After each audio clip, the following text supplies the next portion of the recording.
வணக்கம்.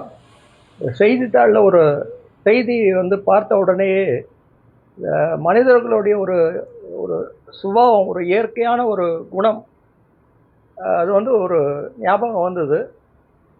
இந்த இயற்கையான குணம் 99% அனைத்து மனிதர்கள்கிட்டயும் இருக்கக்கூடிய ஒரு குணமா தான் இருக்கு. ஏதோ 1, 2 எக்ஸெப்ஷன்ஸ் இருக்கலாம். இந்த இத பார்த்த உடனே சரி, இத ஒரு உவமை மூலமா எடுத்து சொன்னா என்ன அப்படின்னு ஒரு எண்ணம் வந்தது. அதாவது ஏ வளர நினைக்குது.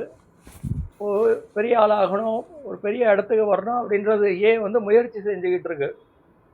அப்போ கொஞ்சம் கொஞ்சமா அது வளர்ந்துகிட்டு இருக்கும் பொழுது, அந்த ஏவ பார்த்த உடனே, இந்த வளர்ந்த அந்த பி என்ன பண்ணுதுன்னா, அந்த ஏ உடைய வளர்ச்சி எங்க தன்னை விட மேலாயிடுமோ, தன்னை பாதித்து விடுமோ அப்படின்ற மாரி அந்த பி நினைக்குது.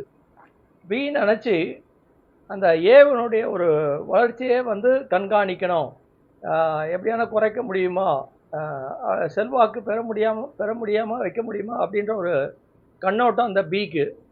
அந்த பி அதுக்கான ஒரு முயற்சி செஞ்சுக்கிட்டு இருக்கு.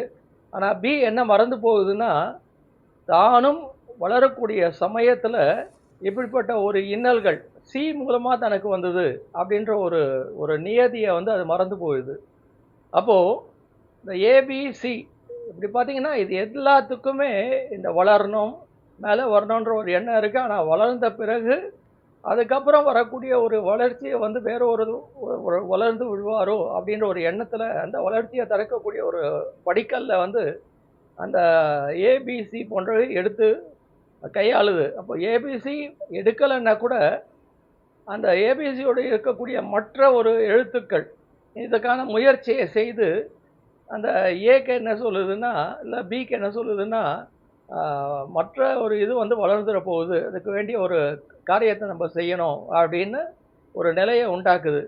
ஸோ இந்த உருவகம் இல்லை இந்த ஓமை அந்த ஒரு உண்மையை உங்களுக்கு தெளிவாக எடுத்து புரிய வைக்கும் அப்படின்ற ஒரு நினைப்பில் தான் இந்த பதிவு. மீண்டும் இன்னொரு பதிவில் சந்திக்கலாம். நன்றி, வணக்கம்.